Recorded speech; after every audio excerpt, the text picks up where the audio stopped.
नमस्कार, स्वागत है आप सबका। मैं हूं पुनीत पाठक। आज फिर देश ने जश्न आज़ादी मनाया। अपने अपने तरीके से संक्रमण काल में सारे नियमों का पालन करते हुए आज़ादी के जश्न को और उसके तमाम कार्यक्रमों को सीमित किया गया। कोरोना के संक्रमण काल में देश में आज 74वां स्वतंत्रता दिवस मनाया गया। इस मौके पर प्रधानमंत्री नरेंद्र मोदी ने 7वीं बार लाल किले की प्राचीर पर झंडा फहराया। उन्होंने अपने भाषण में आत्मनिर्भर भारत, कोरोना संकट, आतंकवाद, रिफॉर्म, मध्यम वर्ग और कश्मीर का जिक्र किया। अपने भाषण में प्रधानमंत्री ने राम मंदिर निर्माण का भी जिक्र किया। आप सभी को स्वाधीनता दिवस की कोटि कोटि शुभकामनाएं। भारत ने आज अपना 74वां स्वतंत्रता दिवस मनाया। प्रधानमंत्री नरेंद्र मोदी इस ऐतिहासिक अवसर पर लाल किले की प्राचीर पर तिरंगा फहराने पहुंचे।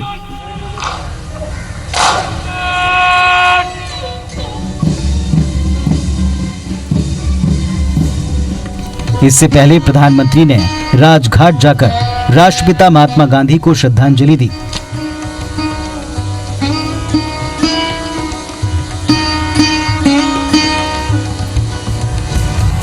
समारोह स्थल पहुंचने पर रक्षा मंत्री राजनाथ सिंह ने प्रधानमंत्री का स्वागत किया। अपने संबोधन में पीएम मोदी ने कोरोना वैक्सीन, राम मंदिर, आत्मनिर्भर भारत का जिक्र किया। साथ ही बिना नाम लिए चीन और पाकिस्तान जैसे खुराफाती पड़ोसियों को चेतावनी दी। पीएम ने कहा कि लद्दाख में दुनिया ने देख लिया कि भारत अपनी संप्रभुता की रक्षा के लिए क्या कर सकता है। कोरोना वैश्विक महामारी के बीच 130 करोड़ भारतीयों ने संकल्प लिया। संकल्प आत्मनिर्भर बनने का, और आत्मनिर्भर भारत आज हर हिंदुस्तान के मन मस्तिष्क को में छाया हुआ है। आत्मनिर्भर भारत, ये सपना संकल्प में परिवर्तित देख रहे हैं। स्वतंत्रता संग्राम के शहीदों को नमन करते हुए प्रधानमंत्री ने उन्हें श्रद्धांजलि दी। साथ ही कोरोना संकट और आत्मनिर्भर भारत का आह्वान किया। मोदी ने कहा, विस्तारवाद की सोच ने पहले कुछ देशों को गुलाम बनाया, लेकिन वो सोच वहीं पर खत्म नहीं हुई है। भीषण युद्ध और भयानकता के बीच भी भारत ने आजादी की जंग में कोई कमी और नमी नहीं आने दी। प्रधानमंत्री मोदी ने कहा कि आज भारत में कोरोना की एक नहीं, दो नहीं, तीन वैक्सीन टेस्टिंग के अलग अलग चरणों में है। जैसे ही वैज्ञानिकों की हरी झंडी मिलेगी, देश में प्रत्येक व्यक्ति को वैक्सीन कम से कम समय में मिलेगा। प्रधानमंत्री ने कहा कि वैक्सीन की बड़े पैमाने पर प्रोडक्शन की तैयारी हो चुकी है। और भारत में एक नहीं, दो नहीं, तीन वैक्सीन उसके टेस्टिंग के अलग अलग चरण में है। वैज्ञानिकों से जब हरी झंडी मिल जाएगी, बड़े पैमाने पर प्रोडक्शन होगा और उसकी तैयारियां भी पूरी तरह रेडी हैं। और तेजी से प्रोडक्शन के साथ वैक्सीन हर भारतीय तक कम से कम समय में कैसे पहुंचे, उसका खाका भी तैयार है, उसका रूपरेखा भी तैयार है। प्रधानमंत्री नरेंद्र मोदी ने देशवासियों को नेशनल डिजिटल हेल्थ मिशन का तोहफा दिया। नेशनल डिजिटल हेल्थ मिशन, उसका भी आरंभ किया जा रहा है। प्रत्येक भारतीय को उन्होंने आज इसके आगाज का ऐलान करते हुए कहा कि नेशनल डिजिटल हेल्थ मिशन देश के स्वास्थ्य क्षेत्र में एक नई क्रांति लेकर आएगा। भारत माता की, Bharat bureau report, IBC 24। Bharat माता की।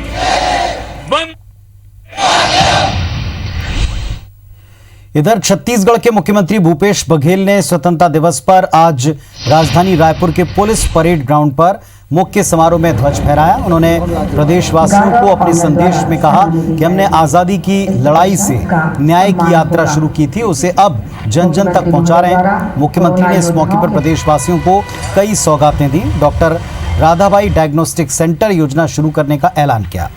यहाँ पर रियायती दरों पर पैथोलॉजी और अन्य जांच सुविधाएं मिलेंगी। वहीं पढ़ई तुअर पारा योजना के अलावा नगरीय क्षेत्रों में मुख्यमंत्री मितान योजना, मुख्यमंत्री विद्युत अधोसंरचना विकास योजना, शुरू की जानी है। इसके तहत महात्मा गांधी उद्यानिकी और वानिकी विश्वविद्यालय, 4 नए उद्यानिकी कॉलेज, 1 खाद्य तकनीकी एवं प्रसंस्करण कॉलेज खुलेगा। दुग्ध उत्पादन और मछली पालन को बढ़ावा देने 3 विशिष्ट पॉलिटेक्निक कॉलेज खोले जाएंगे। राम वनगमन पर्यटन परिपथ विकास कोष का गठन करने और गौरेला पेंड्रा मरवाही में महंत बिसाहू दास जी के नाम से उद्यानिकी महाविद्यालय खोलने का ऐलान भी मुख्यमंत्री ने किया। स्वतंत्र होते ये रंग बिरंगे गुब्बारे कहते हैं कि आज इन पर कोई बंधन नहीं है। हमने अपनी संस्कृति, अपने खेतों, गांव, जंगलों, वनोपजों, प्राकृतिक संसाधनों, लोक कलाओं, परंपराओं और इन सब के बीच समन्वय से अपना रास्ता बना लिया। हमें गर्व है कि अर्थव्यवस्था का हमारा छत्तीसगढ़ मॉडल संकट मोचक साबित हुआ। कोरोना संकट पूरी दुनिया के लिए एक सबक बनकर भी आया है। महाशक्तियों का दम भरने वाले देश किस तरह एक वायरस के आगे बौने साबित हुए हैं और अपनी भावी नीतियों को लेकर चिंतन करने पर विवश हुए हैं। दुनिया यह जानना चाहती है कि छत्तीसगढ़ में विगत 1.5 वर्ष में ऐसी कौन सी शक्ति आ गई जिसने गिरती अर्थव्यवस्था को थाम लिया। खेती किसानी में नए ज्ञान की फसल उपजाने के लिए हम महात्मा गांधी उद्यानिकी एवं वानिकी विश्वविद्यालय, 4 नए उद्यानिकी कॉलेज तथा 1 खाद्य तकनीकी और प्रसंस्करण कॉलेज भी खोलने जा रहे हैं। दूध उत्पादन और मछली पालन को नए ज्ञान का सहारा देने के लिए 3 विशिष्ट पॉलिटेक्निक कॉलेज भी खोले जाएंगे। मरवाही नगर पंचायत के साथ करोड़ों रुपए के विकास कार्यों की सौगात दी गई है। आज मैं घोषणा करता हूँ, मरवाही में महंत बिसाहू दास जी के नाम से और जो उद्यानिकी महाविद्यालय भी खोला जाएगा। मेरा वादा है ये नया जिला जनहितकारी योजनाओं और सर्वांगीण विकास के नए शिखर को छुएगा। तो कुल मिलाकर देश ने, प्रदेश ने कोरोना के संक्रमण काल में भी हुए नुकसान की भरपाई के लिए अथक परिश्रम करने और एक साथ मिलकर मेहनत करते हुए राष्ट्र को और प्रदेश को, खुद को एक बार पुनः स्थापित करने, खड़े करने और विकास पथ पर आगे ले जाने का संकल्प लिया है। देश ने स्वतंत्रता दिवस की वर्षगांठ को पूरे हर्षोल्लास से मनाया। हाँ, अब की बार परिवर्तन जरूर था। कोरोना के संक्रमण ने काफी कुछ बदल दिया।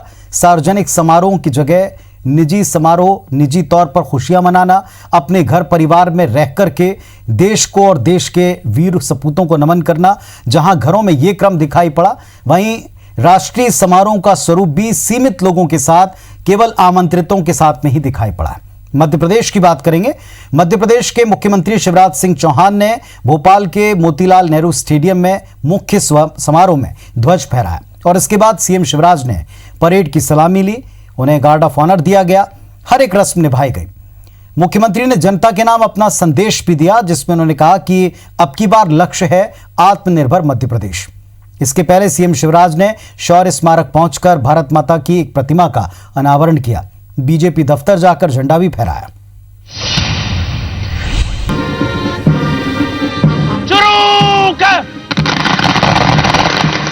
मुख्यमंत्री शिवराज सिंह चौहान ने भोपाल के लाल परेड ग्राउंड परिसर में मोतीलाल नेहरू स्टेडियम में आयोजित राज्य स्तरीय स्वतंत्रता दिवस समारोह में ध्वजारोहण किया।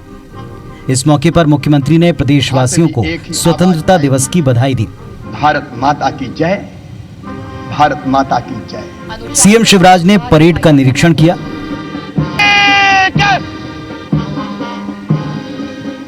सीएम शिवराज ने कोरोना महामारी का जिक्र करते हुए कहा कि पूरा विश्व कोरोना महामारी से लड़ रहा है। पीएम मोदी के नेतृत्व में देश में कोरोना चुनौती का साहस के साथ सामना किया।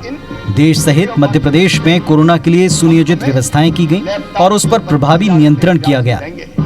इस दौरान मुख्यमंत्री ने प्रदेशवासियों के लिए प्रमुख योजनाओं की घोषणा की। निःशुल्क खाद्यान्न देने का महाअभियान शुरू होगा। मेधावी विद्यार्थी योजना, जिसमें निःशुल्क पढ़ाई की व्यवस्था होगी। मेधावी विद्यार्थियों को लैपटॉप दिए जाएंगे। एक जिला एक उत्पाद के सिद्धांत पर जिलों की ब्रांडिंग की जाएगी। बेटियों की पूजा से आरंभ होंगे शासकीय कार्यक्रम। बेटी बचाओ अभियान नए सिरे से प्रारंभ होगा। आदिवासियों, गरीबों को साहूकारों के चंगुल से मुक्त करने का अभियान चलेगा। पुलिस कर्मियों के लिए भोपाल में 50 बिस्तर का सर्वसिधक अस्पताल बनेगा। 2023 तक 1 करोड़ नल कनेक्शन का लक्ष्य है। ग्रामीण जनता को उनके आवासीय भूखंड पर मालिकाना हक मिलेगा। कोरोना काल की तरह आगे भी गरीबों को सस्ती बिजली मिलेगी। आज का दिन संकल्प का दिन है। प्रधानमंत्री जी ने संकल्प किया है आत्मनिर्भर भारत के निर्माण का। आत्मनिर्भर भारत के लिए आत्मनिर्भर मध्य प्रदेश ये हमारा संकल्प है। मैं प्रदेशवासियों से अपील करता हूं कि आत्मनिर्भर मध्य प्रदेश सबके सहयोग से बनेगा। निश्चित तौर पर आत्मनिर्भर मध्य प्रदेश बना के रहेंगे। सीएम शिवराज सिंह चौहान ने प्रदेशवासियों को संबोधित करते हुए कहा कि देश के यशस्वी और दूरदर्शी प्रधानमंत्री नरेंद्र मोदी के नेतृत्व में शक्तिशाली भारत का निर्माण जारी है। अब ये वर्ष 1962 का भारत नहीं है। मध्य प्रदेश सरकार ने शहीद सैनिकों के परिवार को 1 करोड़ रुपए की राशि, परिवार के एक सदस्य को शासकीय सेवा और भूखंड प्रदान करने का निर्णय लेकर बलिदानियों के प्रति सम्मान का भाव प्रकट किया है। नवीन कुमार सिंह, IBC 24, भोपाल। एक बार फिर बोलिए, भारत माता की। और आज स्वतंत्रता दिवस के अवसर पर प्रदेश कांग्रेस दफ्तर में भी झंडा वंदन हुआ है। मध्य प्रदेश कांग्रेस अध्यक्ष कमलनाथ ने पीसीसी दफ्तर पहुंचकर ध्वज फहराया। इस दौरान पीसीसी में कमलनाथ के संदेश का वाचन किया गया, जिसमें 15 महीने की सरकार जाने का दर्द भी छलका। इस दौरान कमलनाथ ने कहा कि आज बहुत आवश्यकता है कि हम अपने लोकतंत्र की रक्षा करें। बाबा साहब अंबेडकर ने संविधान का निर्माण इसीलिए किया कि हम सभी स्वच्छ राजनीति करें। आज हालात इस तरह के बन गए कि स्थिति पर गंभीरता से ध्यान देने की जरूरत है। कमलनाथ ने कहा कि युवा बेरोजगारों, महिलाओं से अपील करते हैं कि संकल्प के साथ सच्चाई का साथ देने की हिम्मत करें।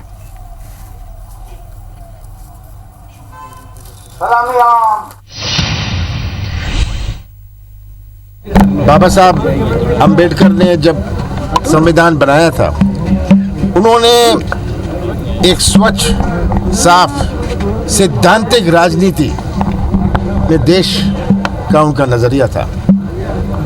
जो आज के हालात हैं, क्या उनके सपने और उनके सोच के अनुसार है? आज गंभीरता से हमें इस पर अध्ययन करना है। जश्न आजादी की कुछ तस्वीरें आपको दिखा रहे हैं। मध्य प्रदेश के मुख्यमंत्री शिवराज सिंह चौहान भोपाल के मोतीलाल नेहरू स्टेडियम में ध्वज फहराने पहुंचे और इसके बाद सीएम शिवराज ने परेड की सलामी ली। उन्हें गार्ड ऑफ ऑनर दिया गया। मुख्यमंत्री ने जनता के नाम संदेश दिया। आत्मनिर्भर मध्य प्रदेश पर उनका जोर था। पहले सीएम शिवराज ने शौर्य स्मारक पहुंचकर भारत माता की प्रतिमा का अनावरण भी किया। बीजेपी दफ्तर में झंडा फहराया।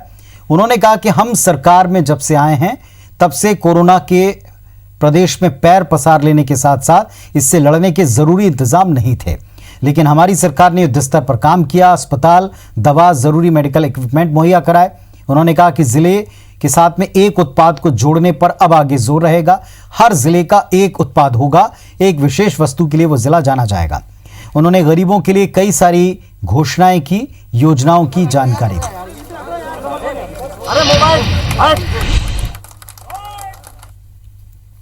जब 23 मार्च को हमने कार्यकाल संभाला, नई सरकार अस्तित्व में आई, तो कोरोना का संकट प्रदेश में जड़ें जमा चुका था। युद्ध स्तर पर हमने काम प्रारंभ किया। प्राइवेट अस्पतालों से भी टाई अप करके अस्पतालों में बिस्तर की संख्या बढ़ाई, पीपी किट्स का इंतजाम किया, दवाइयों की व्यवस्था की, ऑक्सीजन सिलेंडर, वेंटिलेटर, जितनी आवश्यक जरूरतें थी उनको युद्ध स्तर पर पूरा किया गया। कि मध्य प्रदेश के हर एक जिले की जो विशेषता है, हर एक जिले की अलग अलग विशेषता है। कहीं संतरा अच्छा पैदा होता है, कहीं साड़ियां अच्छी बनती है, कहीं केला अच्छा पैदा होता है, कहीं वनौषधि है। एक जिला, एक उत्पाद, उसको बढ़ावा देके हम उस जिले को विशेष रूप से खड़ा करने का प्रयास करेंगे। पिछले दिनों माफियाओं के खिलाफ बड़ी प्रभावी कार्रवाई प्रारंभ की है और मैं चेतावनी देना चाहता हूं, ये जो भी माफियाज हैं, चाहे वो भू माफिया हो, वो सहकारी माफिया हो, वो ड्रग्स का धंधा करने वाले हों, वो चिटफंड कंपनियां बना के जनता को लूटने वाले हों, वो अपराध करके जनता को डराने वाले हों, व अवैध उत्खनन करने वाले हो, सावधान, या तो मेरा प्रदेश छोड़ देना और नहीं तो नेस्त नाबूद होने के लिए तैयार रहना। हमने तेजी से काम प्रारंभ किया है। आर्थिक संकट है, मैं उसका रोना नहीं रोऊंगा। हम पैसे की धन की व्यवस्था करेंगे। अभी हमने 13 सिंचाई की योजनाएं, लगभग अभी नई 7 सिंचाई की परियोजनाएं 13,500 करोड़ रुपए की लागत से उनको स्वीकृति देने का काम किया है। सावेर सहित कई अन्य सिंचाई की योजनाएं भी हमने स्वीकृत की है और नर्मदा मैया के जल की अपने हिस्से की एक एक बूंद का हम उपयोग करेंगे। तो अलग अंदाज में सही, लेकिन आज सबने जश्न का अपने अपने तरीके से अर्थ निकालते हुए घरों पर इसे सेलिब्रेट किया। आप सबको स्वतंत्रता दिवस की हार्दिक शुभकामनाएं देते हैं। 74 साल पहले 15 अगस्त 1947 को यही वो आज का दिन था जब भारत को ब्रिटिश राज से मुक्ति मिली, आजादी मिली। एक नए अध्याय, एक नए युग की शुरुआत हुई। हम सब ने खुली हवा में सांस ली। पूरा देश खुशियों में डूबकर आजादी का जश्न मनाता दिखा।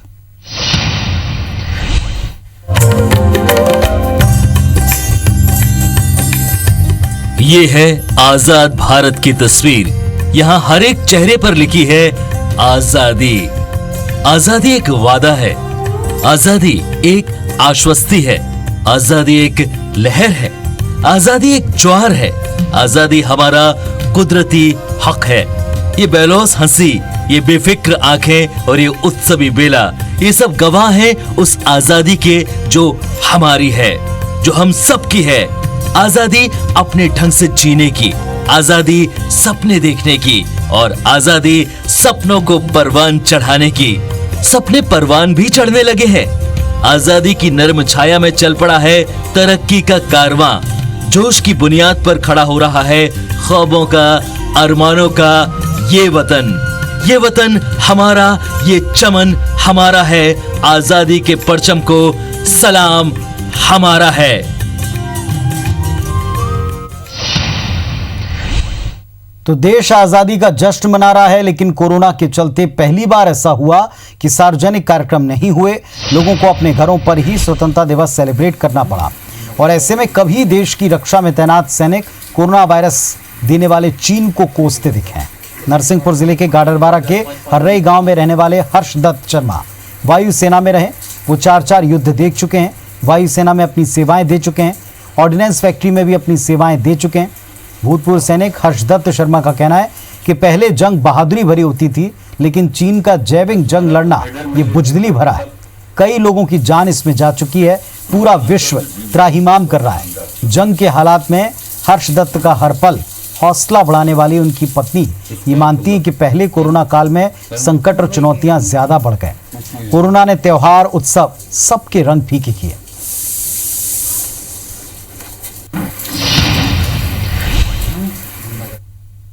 उस समय जो माहौल था,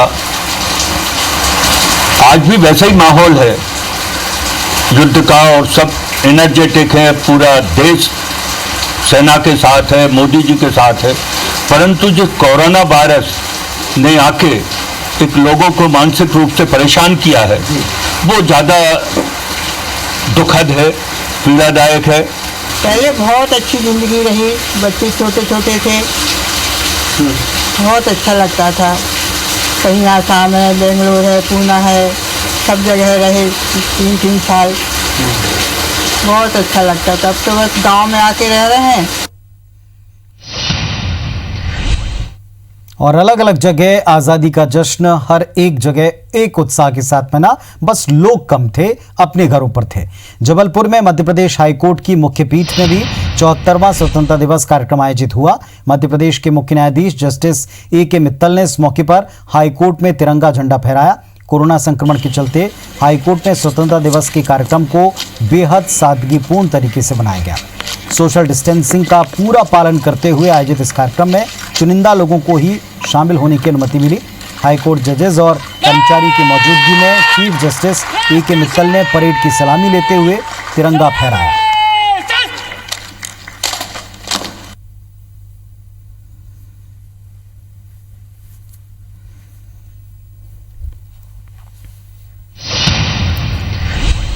तो एक दौर था जब दीवानों ने एक ठाना था कि देश को आजाद कराएंगे। आजादी के बाद विकास की राह पर आगे ले जाने की चुनौती रही और इतने वर्षों बाद अब चुनौती है संक्रमण के इस दौर से देश को उबारने की, खुद को उबारने की, आसपास के माहौल को संवारने की।